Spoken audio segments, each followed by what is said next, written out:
Hello guys, back again. Firstly, thank you so much to everyone who's liked, commented and subscribed in the past week. It seems to have been a really good response to me posting more videos more regularly. I've hit 50 subscribers, so thank you all so much for that. I didn't expect to get to this point so quickly, and I really appreciate it a lot. Second thing you could possibly tell is that I've got a bit of a sore throat at the minute, which is why I sound a bit manlier than normal. We'll see how long it lasts. I'm not particularly minding it at the minute, it doesn't hurt and it sounds better than normal.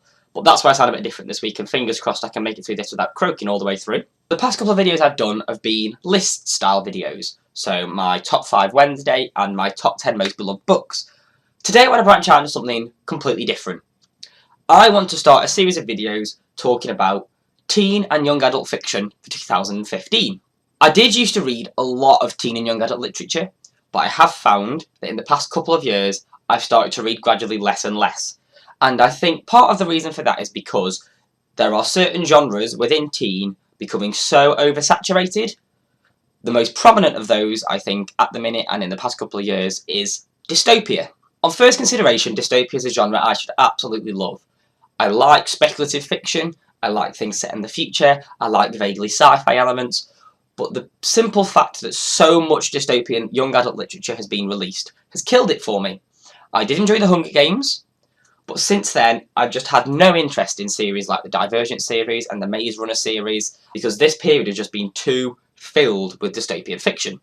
With that in mind, I'm going to be doing a pair of videos looking at whether dystopia will carry on ruling in 2015. Today's video is going to look at all the arguments for the continuation of dystopia. So books that are coming up in the next year, events or films that are going to be released that will reburst and resurge the hype in dystopia. And in the next week or so, I'm going to upload a second video looking at alternative trends for 2015 teen and young adult literature that could overthrow the reign of dystopia. I'm hoping these videos will spark a bit of discussion in you guys about what you want teen and young adult literature to look like in 2015. I know just thinking about these videos has made me a lot more excited about what's coming up than I have been for a while. So let's get right down to looking at why dystopia might carry on ruling in 2015. The first thing we really can't ignore is the release of dystopian films in 2015. There are two particularly prominent examples. Firstly, is the release of the final Hunger Games film.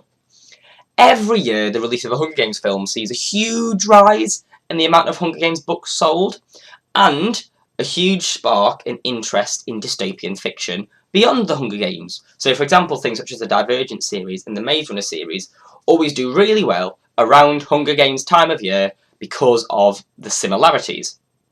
That's likely to continue this year. Also boosting that will be the release of the Insurgent film.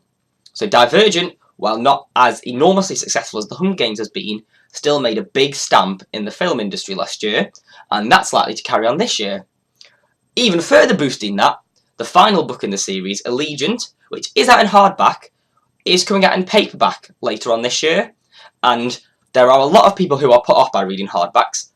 I don't like it myself, and the release of the paperback of Allegiant, probably quite cleverly timed around the Insurgent film, will again further boost the hype and interest in dystopian fiction this year. Accompanying the hype surrounding the existing franchises will be lots of new dystopian debuts, and I have to say, this is the bit that gets me excited about this year coming up. There are some debuts which I've heard about, which I think, A, I really want to read, which is rare for teen dystopian, and B, will be enormous. The first one is this, The Fire Sermon by Francesca Haig. This is going to be one of the biggest and most hyped releases in teen and young adult literature this year. The publisher HarperCollins is really pushing it, and from everything I've heard, it sounds incredible. The basic premise of the book is extremely interesting.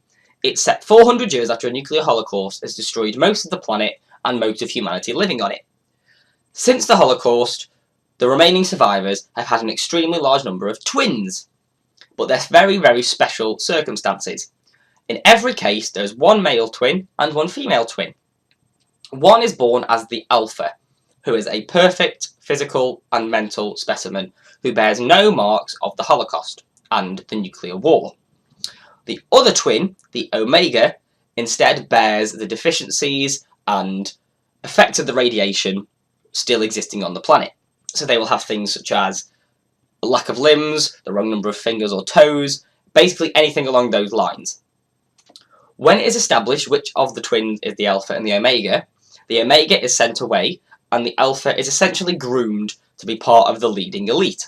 As is the case with most dystopian literature, the main character is the exception.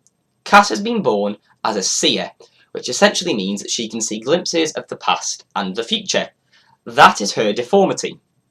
However, because it's not a physical deformity, no one has been able to establish who is the Alpha and who is the Omega between her and her twin brother Zack. It's probably not a spoiler to say that at some point the secret is revealed. From there, Zack goes on to live the life of an Alpha, and Cass is thrown into the underground, revolutionary aspects of the Omegas. What stands out for me about this book is that even though it does have a lot of similarities to The Hunger Games and Divergent in terms of predestined groupings and revolution, it just sounds like it's much more interesting and that it has some unique concepts.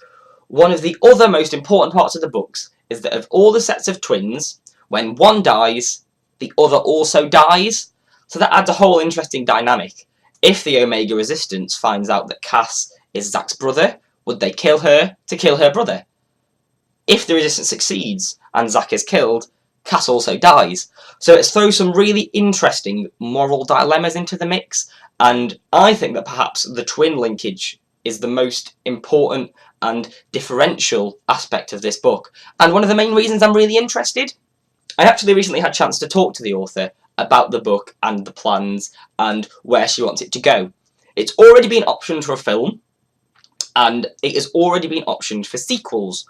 So all things considered, this looks like it's going to make a massive impact. And I have to say, between the concept and from the flick through I've had, the quality of the writing, I think this is going to make a really big impact and be one of the main things that really perpetuates dystopia throughout 2015 in teen and young adult literature.